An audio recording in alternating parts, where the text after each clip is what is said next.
Oi, pessoal, tudo bem com vocês? Aqui é o professor Rafael. Vamos começar mais uma aula de Física 1 para o PISM e para o Enem. Será a nossa 24ª aula e, continuando o assunto de gravitação universal, vamos falar do movimento dos satélites. Vocês sabem o que são satélites? Bom, o que é um satélite? O satélite basicamente é uma antena. É como a antena da sua casa, né? A antena que você capta sinal de televisão, sinal de rádio, sinal de celular. O satélite é uma antena. Isso que é um satélite, uma antena. Só que não é uma antena aqui na Terra. O satélite é uma antena lá no céu, né? E essa antena vai pegar sinais, né, da Terra e vai transferir para outros lugares na Terra, né? Eu vou pegar, através de uma antena aqui na Terra, eu vou acertar lá o satélite, e esse satélite vai transferir esse sinal para outros lugares aqui na Terra. Isso que é um satélite, é uma antena. Só que uma antena no céu. E como que o satélite vai parar lá em cima, né? Aí temos a diferença entre satélite e foguete. As pessoas pensam que é a mesma coisa, mas não é. O satélite é a carga do foguete, né? Como se fosse, por exemplo, um caminhão cheio de mercadorias. As mercadorias dentro do caminhão é o satélite e o foguete é o caminhão, né? Então é isso, gente. O satélite é uma coisa, o foguete é outra. O, o foguete só serve para levar o satélite lá para cima. Depois disso, o foguete cai na Terra e o satélite fica lá no céu, ok? Isso então é um satélite. Embora só recentemente tenha sido possível colocar um satélite artificial em órbita em torno da Terra, já no século XVII, Newton tinha uma ideia clara de como isso poderia ser feito. Entretanto, ele não dispunha da fantástica montagem tecnológica exigida para se colocar um satélite em órbita, né?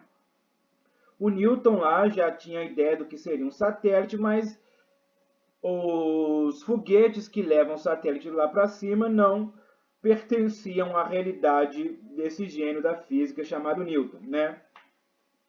Por mais genial que ele fosse, né, ele não tinha como produzir um foguete para levar o satélite lá para o espaço. Como os princípios básicos relacionados com este problema são bastante simples, poderíamos discuti-los mesmo em um primeiro curso de física como o nosso. Bom, aí do lado aí está o primeiro satélite colocado no espaço, né? Foi a Rússia, a União Soviética, né, que conseguiu esse feito de colocar o primeiro satélite lá no céu, né? Você vê que é um monte de antenas aí, né? É claro que vai ter algumas coisas a mais do que a antena para processar o sinal, mas basicamente o satélite é isso, né? Ele tem um computador que processa o sinal e as antenas que jogam esse sinal aqui para baixo, para a Terra.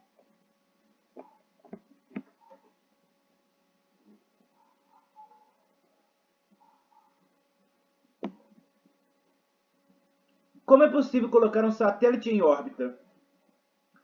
Para se colocar um satélite em órbita, ele é levado por meio de poderosos foguetes até a altura B desejada, né, como na figura aí 6-9. A altura H, né? O B do livro aqui, o H do livro confunde com B, é uma altura H. Então você quer colocar o satélite a uma altura H acima da Terra e você vai precisar de um foguete muito poderoso, né, para conseguir isso. O valor de H varia muito de um satélite para o outro, dependendo de uma série de fatores. Entretanto, a altura não deve ser inferior a cerca de 150 km, para que na região onde o satélite se movimenta, a atmosfera terrestre já esteja altamente rarefeita e assim a força de resistência do ar não perturbe o movimento do satélite, né? O satélite tem que ficar bem alto, não pode ficar baixo, porque senão ele acaba caindo, né? Ele precisa atingir uma altura suficiente para ele não cair na Terra. Sendo atingida a altura desejada, o satélite, ainda por meio de foguetes, é lançado horizontalmente com uma velocidade v.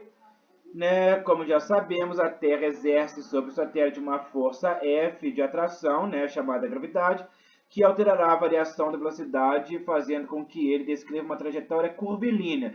Veja que nesse caso, né, a força da gravidade ela não vai atuar no satélite como atua sobre nós, né? Aqui você não tem esse deslocamento horizontal perto da superfície da Terra. Só quando você está muito lá no alto que você vê que a força gravitacional ela atua de uma forma centrípeta, né? Fazendo com que você altere a sua direção, mas ao invés de cair, você fica rodando em torno da Terra.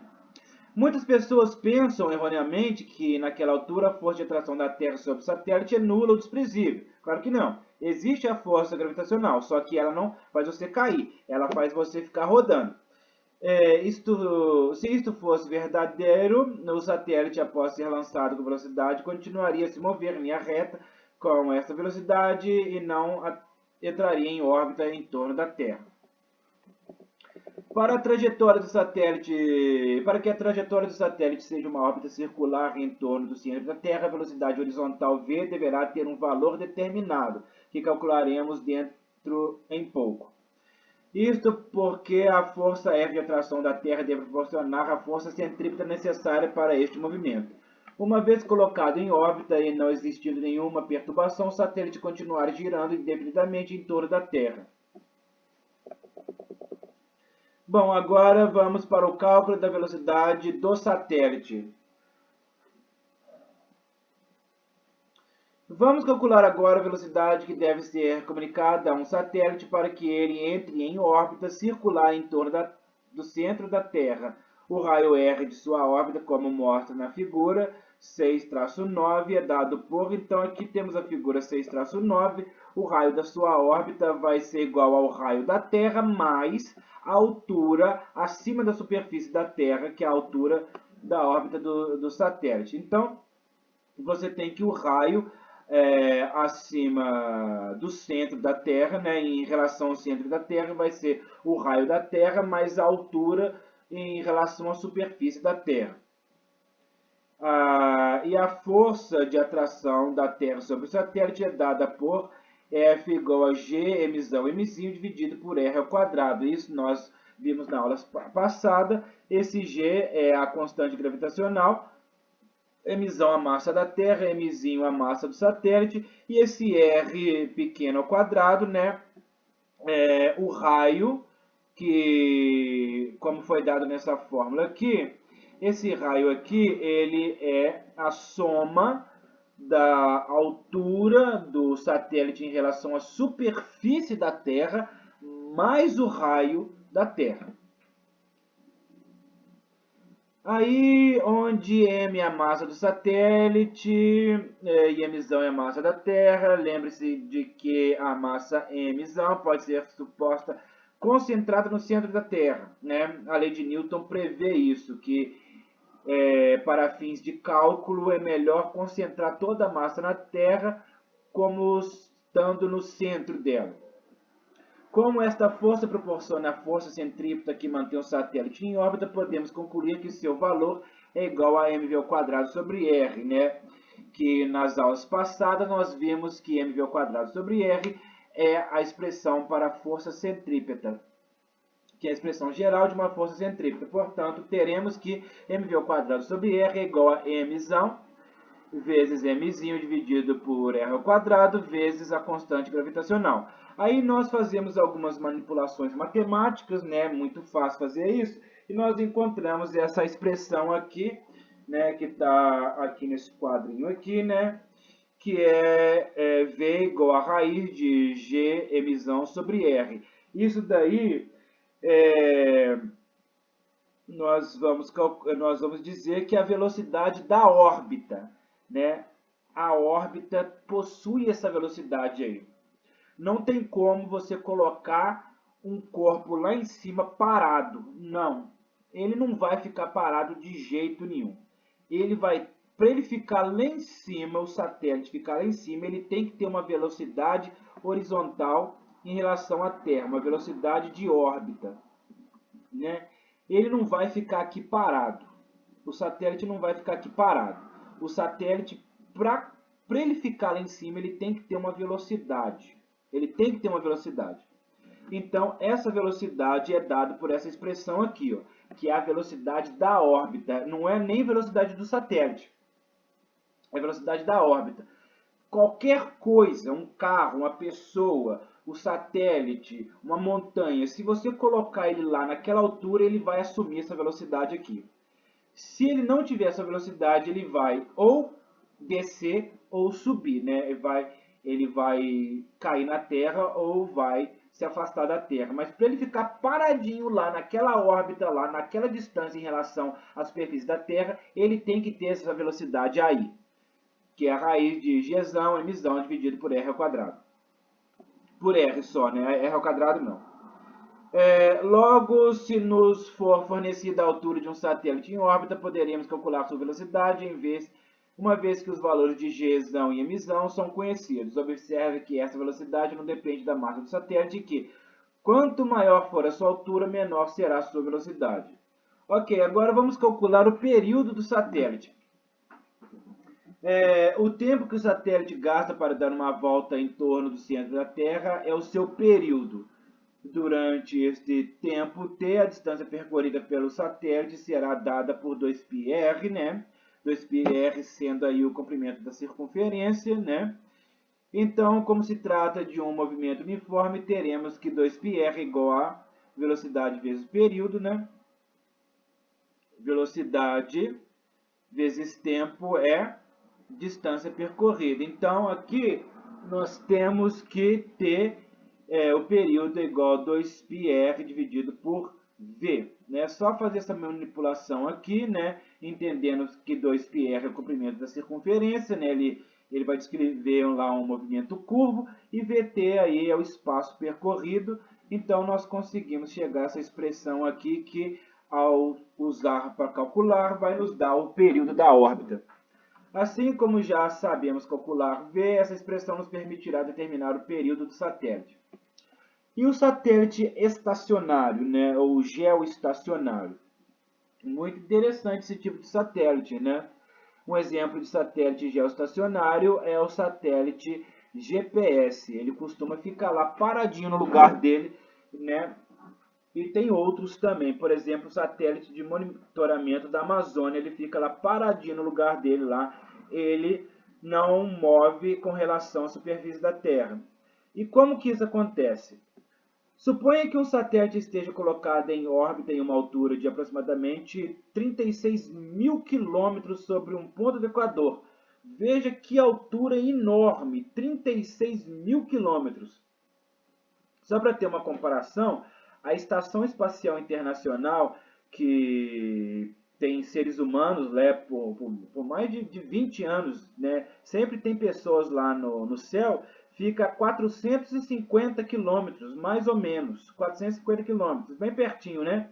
Então, 36 mil quilômetros é muito mais afastado, bem para fora da Terra.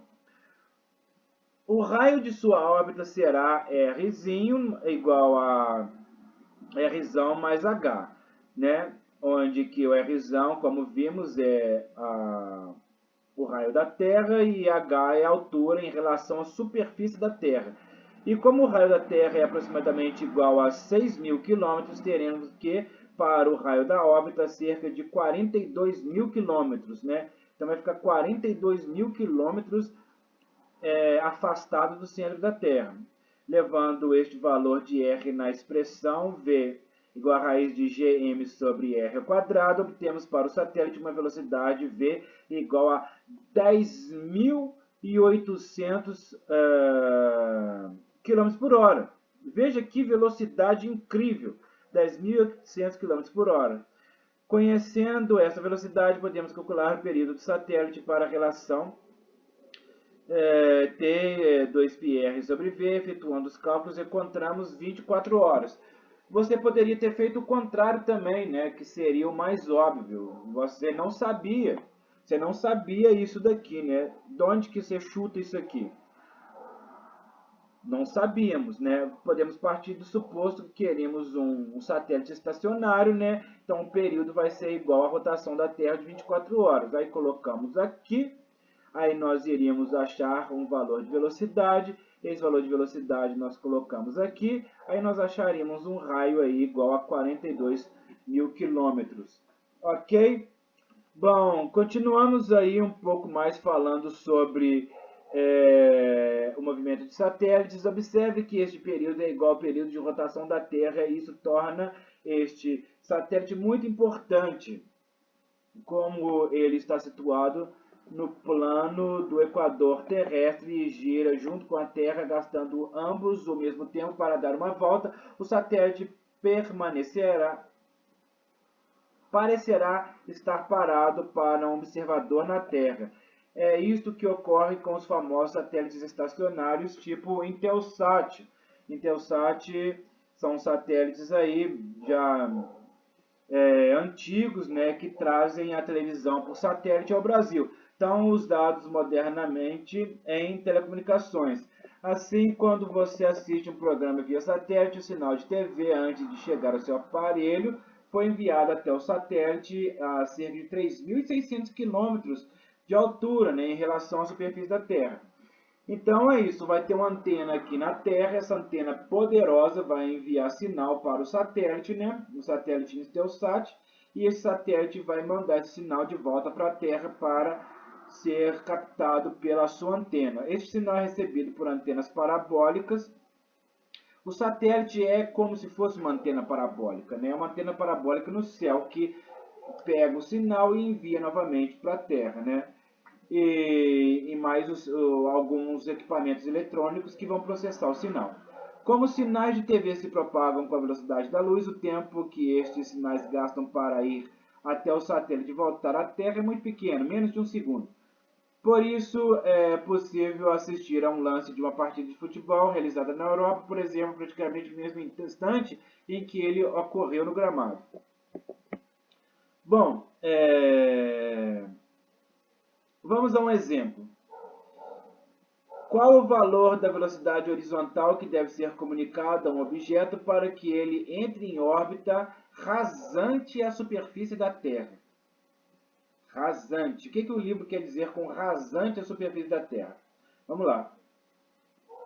Isso significa que a altura do satélite será nula.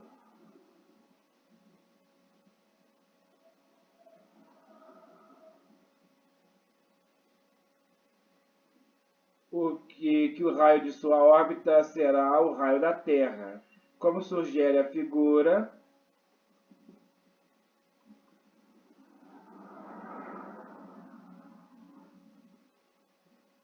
6,12. O valor de V será muito grande, pois sabemos que V é um tanto maior quanto menor for H. Substituindo na expressão os valores conhecidos de G e MH, nós temos que, para você lançar uma pedra, olha só, tá vendo esse rapaz aqui, né? Para você lançar uma pedra e a pedra atingir órbita, né? Ela fica orbitando a Terra, você tem que lançar essa pedra à velocidade de 28.800 km por hora. Isso se você desprezar a resistência do ar, porque a resistência do ar é claro que vai desintegrar essa pedra, né? Se você tivesse essa força para lançar essa pedra a essa velocidade, ela iria entrar em combustão quase que imediatamente, né, e iria desintegrar. Agora, se você tirar completamente a atmosfera da Terra para que essa pedra entre em órbita, você teria que lançá-la a velocidade aí de aproximadamente 30.000 km por hora. Isso é o que acontece com meteoros, asteroides que caem na Terra, né? A maioria deles se desintegram porque a atmosfera terrestre, a resistência dela é tão grande que ela acaba desintegrando, pulverizando os objetos, as pedras, né, e tudo mais. Com essa grande velocidade, o objeto encontraria uma grande resistência de ar e provavelmente, dependendo do material, ele se queimaria antes de deslocar muito, né, apreciavelmente.